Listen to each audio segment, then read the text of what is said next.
Magandang umaga po sa bawat isa sa inyo. Welcome back to our 365 Bible verses everyone should know. Maraming salamat po kay Ma'am Cherry Lou, katuwang po natin ngayong umaga. Maraming salamat po sa inyo, ma'am. And salamat po sa lahat ng mga supporters natin and viewers. Yung tumagal na, lahat ng magsa 700 videos na yung ginawa ko, napanood na lahat, no? Or yung mga tumagal na ng 1 taon, 2 taon. Maraming salamat po sa bawat isa sa inyo. And sa mga supporters ko rin na nagsusupport dito sa ministry natin, na mga kilala ko at hindi ko kilala, at mga hindi nagpapakilala. So salamat po sa inyo. Now, tuloy po natin yung ating talakayan po patungkol sa Encounter God, Life-Changing Moments. Na wag po nating isipin na yung enkwentro natin sa Diyos dapat laging spectacular or dapat laging physical na nakikita ng ating mga mata na para bang magic or para bang kamangha-mangha. Most of our encounters with God, lagi pong yung base sa katotohanan na sinasabi ng Biblia. Yung narinig mo ang ebanghelyo ng Panginoong Hesukristo, tapos pinaniwalaan mo, pinanampalatayahan mo, that's your encounter with the Lord Jesus Christ. That's already an encounter with Jesus Christ. Yung encounter natin sa Diyos, hindi kailangan kinikilabutan tayo at tumataas yung ating balahibo. Hindi ho ganoon, no? Ito ay base sa katotohanan na sinasabi ng Biblia. Now, wag po nating kalimutan yung sinabi ng ating Panginoong Hesukristo nang kausap niya si Tomas. Nung naengkwentro ni Tomas yung Kristo na muling nabuhay. Sabi ni Jesus sa kanya, "Have you believed because you have seen me? Blessed are those who have not seen and yet have believed." Sinabi sa kanya ni Jesus, naniniwala ka na ba dahil nakita mo ko? Pinagpala silang hindi nakakita, gayon may naniniwala. So mas mahalaga po para sa ating Diyos yung nananampalataya sa Kanya. Kahit na hindi nakakita sa Kanya, hindi siya nakita ng personal. Now, tingnan po natin yung istorya dito po sa John chapter 20. Dito po, kung naalala niyo po yung devotion natin nung nakaraan, nagpakita ang Panginoong Hesukristo sa kanyang mga disipulo pagkatapos niyang mabuhay mag-uli noong araw ng linggo. Now, ang wala po dito ay si Tomas. Now, si Tomas, I don't know kung nasan siya. Nung nakita siya ng mga disciples, sabi ng mga disciples sa kanya, "Tomas, nakita namin si Jesus." Ngayon, ang sabi ni Tomas, "Hindi ako maniniwala hanggat hindi ko nakikita ang mga butas ng mga pako sa kanyang mga kamay at hanggat hindi ko na ilalagay ang aking mga daliri sa mga iyon at nahahawakan ng kanyang tagiliran." Yung sabi niya sa mga disciples. Isipin niyo mabuti, no?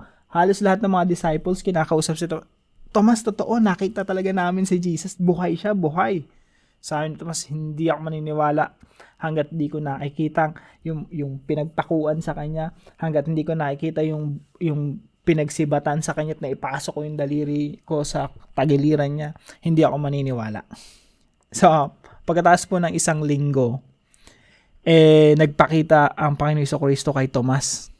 Sabi niya, Tomas, ano yung sinasabi mo na hindi ka maniniwala? Tingnan mo yung kamay ko, eto, may butas pa.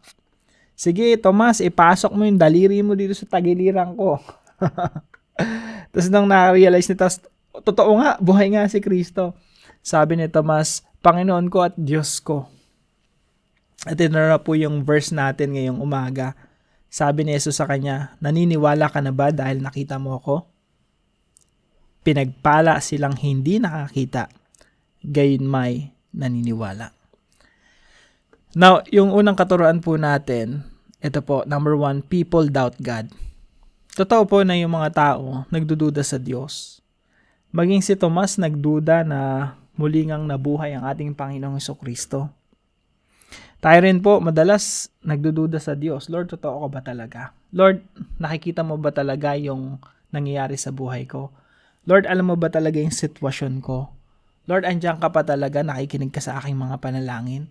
Marami tayong pagdududa sa Diyos.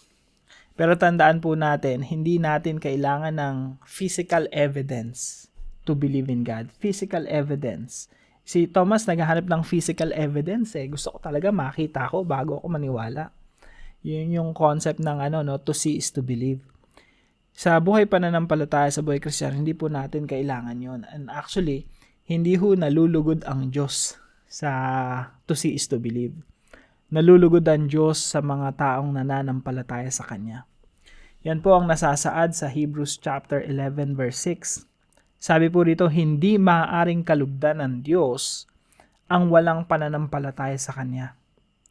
Sapagkat ang sino mang lumalapit sa Diyos ay dapat sumasampalatayang may Diyos at Siya ang nagbibigay ng gantimpala sa mga humahanap sa Kanya. Kanino daw nalulugod ang Diyos? Sa mga taong may pananampalataya. Sila yung nananampalataya sa Diyos, sila yung makakatanggap ng gantimpala sa Diyos. Bakit po? Kasi sa prinsipyo ng Diyos, to believe is to see. To believe in God is to see His blessings, to see His answers to your prayers. Lahat ng lumalapit sa Diyos, kailangan sumampalatayang may Diyos. Hindi po kalugod-lugod sa Diyos yung to believe is to see. To see is to believe. Kagaya ng ginawa ni Tomas. Kaya sabi ni Tomas sa kanya, sabi ng Panginoong Jesucristo kay Tomas, dito po sa verse 27, huwag ka nang mag-alinlangan pa. Huwag ka nang magduda, Tomas. Sa halip ay maniwala ka. So, yung pangalawang katuruan po natin, spiritual encounter with Jesus is enough. Ano po bang ibig sabihin ng spiritual encounter? Yan po yung nararanasan natin everyday. Yan po yung nararanasan natin pag nagbabasa tayo ng Bible. Yan po yung nararanasan natin pag nagde-devotion tayo, na enkwentro natin ang ating Panginoong Jesucristo spiritually. Hindi ho kailangang physical na makita mo ang Panginoong Jesucristo bumababa sa langit o napapanaginipan mo si Jesus na kinakausap ka or naririnig mo yung tinig ni Jesus audibly, yung rinig na rin. Hindi ho kailangan yun eh. Spiritual encounter with Jesus is enough. Alam mo na nandyan siya, kapiling mo siya, nararamdaman mo siya. Pag nagbabasa ka ng Biblia, alam mo nangungusap ang Panginoong Jesucristo sa'yo. So, spiritual encounter with Jesus is enough. Number 3 po, Jesus commends believing even without seeing. Kumbaga, sabi rito sa mga talata natin, mas pinagpala, Pinagpala silang hindi nakakita, gayon may naniniwala. Kino-commend ni Jesus yung believing even without seeing. Kaya po, mas pinagpala pa tayo kay Tomas kung iisipin. Kasi sabi ni Jesus Christ kay Tomas, naniniwala ka kasi nakita mo ko eh. Pero yung mga tao na hindi nakakita pero naniniwala, pinagpala sila. So Jesus commends believing even without seeing. And number 4 po, kung si Tomas nga, na-enkwentro ni Jesus, na-enkwentro ni Tomas yung muling nabuhay na Kristo, at yung encounter niya na yon, nagdulot sa kanya upang, according to the Christian tradition, nag-mission siya sa India. So, yung enkwentro ni Tomas kay Jesucristo, nagtulak sa kanya para magpunta sa India bilang missionary. Dapat ganun rin po sa atin ngayon. Na yung spiritual encounter natin with the Lord Jesus Christ, magtulak talaga sa atin na maging missionary rin ng ating Panginoong Jesucristo. Kaya po, napakagandang pag-isipan nito, Kung totoo talaga, kung genuine yung iyong encounter with the Lord Jesus Christ, dapat hindi ka mapigilan para magsalita at ibahagi ang Panginoong Jesucristo sa iba. Kung si Thomas, nung una nagdududa siya, pero nakita niya nabuhay talaga ang Panginoong Jesucristo, kinausap siya, nilagay niya siguro yung yung daliri niya, ginanon-ganon niya pa siguro dun sa sugat ng Panginoong Jesucristo, nakita buhay ka talaga dahil dun sa katotohanan na iyon. Naging missionary siya at handang mamatay para sa Panginoong Jesucristo. Dapat din po ganun sa atin, Kung totoo yung encounter natin with the Lord Jesus Christ, dapat hindi tayo mapigilan, hindi tayo mahadlangan ng kahit ano. Hindi natin kinakaya ang Panginoong Jesucristo when it comes to sharing the gospel of the Lord Jesus Christ to other people. Mas lalong-lalo na sa ating mga mahal sa buhay at mga kaibigan. So bilang application po sa mga talatang ito, Number 1 po, stop doubting. Start believing. Kung ikaw po ay nagdududa sa Panginoong Jesucristo, nagdududa sa Diyos, sabi nga ni Jesus Christ dito, no, huwag ka nang mag-alinlangan pa. Huwag ka nang magduda pa. Sa halip ay maniwala ka. Mas kinalulugdan ng Diyos ang mga taong nananampalataya kahit hindi nila nakikita. Sabi nga rito sa Hebrews 11:6, no, ulitin ko yung talata, hindi maaring kalugdan ng Diyos ang walang pananampalataya sa Kanya, sapagkat ang sino mang lumalapit sa Diyos ay dapat sumampalatayang may Diyos at siyang nagbibigay ng gantimpala. So you have to believe first in order to see the blessings, the reward, the gantimpala of God, no? Nagbibigay ng gantimpala sa mga humahanap sa Kanya. So, stop doubting, start believing. Number 2, glorify God by having faith. Hindi ka kalulugdan ng Diyos kung hindi ka mananampalataya sa Kanya. Kung ikaw yung isang taong nagdududa na kailangan mo ng ebidensya lagi sa Diyos, kailangan mo ng miracles ng Diyos, ikaw yung taong to see is to believe, hindi ka kalulugdan ng Diyos. Ang kakalugdan ng Diyos ay yung mga taong nananampalataya sa Kanya. And number 3 po, trust Jesus' word when He said, "Blessed are those who have not seen and yet believe." Minsan kiniinggitan natin yung mga disciples kasi nakita nila si Jesus. Minsan kiniinggitan natin yung mga unang tao nung unang panahon sa panahon ni Jesus Christ kasi nakita nila, nahawakan nila si Jesus Christ. Pero mga kapatid, wag po natin kalimutan yung sinabi ni Jesus.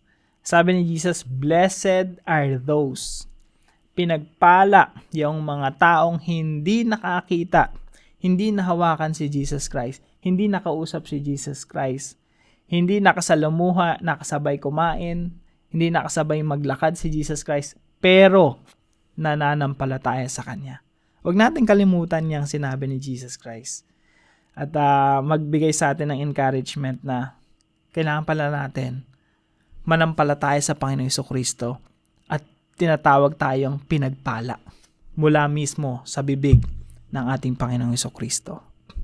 Pangapat po, let's prove our encounter with Jesus by being a missionary. Kung si Tomas na naka-enkwentro sa Panginoong Jesucristo, talagang genuine, totoong-totoo sa kanya, nahawakan niya ang Panginoon. Nagdulot ito ng drive, kumbaga nagtulak sa kanya para maging missionary.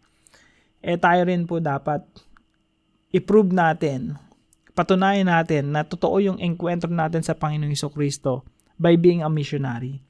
Yung missionary po, hindi po yun professional na ilan lamang na mga Kristiyano ang pwedeng maging missionary. Lahat po ng Kristiyano, misyonaryo ng Diyos. Lahat ng Kristiyano, applicable sa kanya yung Great Commission ni Jesus Christ na go disciple the nations. Lahat po ng Kristiyano, merong kaibigan, merong mga mahal sa buhay na aabutin palapit sa ating Panginoong Jesucristo. Kaya lahat po tayo, misyonaryo.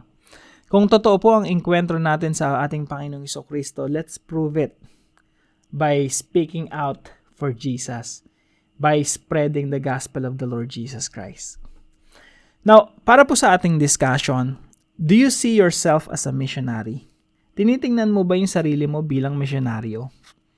Maganda talaga i-embrace natin itong katotohanan, I'm a missionary of the Lord Jesus Christ. No? Now, do you see yourself as a missionary? Pangalawang tanong, are you being a missionary of Jesus? Dalawang magkaibang tanong po yan. Yung isa, do you see? Seeing. Yung pangalawa, being. Magkaiba yon. Yung una, tinitingnan mo ba yung sarili mong misyonaryo? Pangalawa, nagiging misyonaryo ka ba? Nagpapaka-misyonaryo ka ba? Sasagutin po natin ito sa ating mga discussion group at para po sa ating panalangin. Father, it says in your word that without faith, it is impossible to please God. Lord, sabi po sa inyong mga salita, pag walang pananampalataya, hindi kayo malulugod.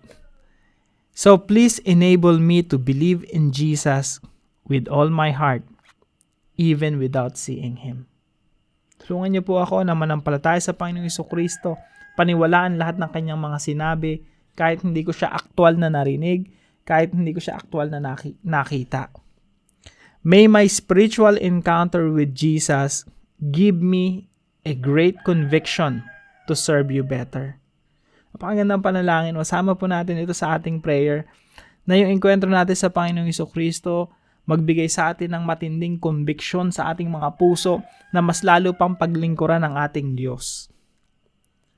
I believe that genuine encounter with Jesus will drive me to courageously share the gospel. Lord, may you be glorified in my life. In Jesus' name. Sama po natin ito sa ating mga panalangin at kung meron po kayo natutunan dito sa ating devotion, paalam niyo po sa comment section below. And huwag po natin kalimutang ibahagi itong devotion natin sa ating mga mahal sa buhay at mga kaibigan. Yun lamang po, pagpalain po kayo ng ating Panginoon. See you po tomorrow 5 a.m. dito sa ating daily devotion.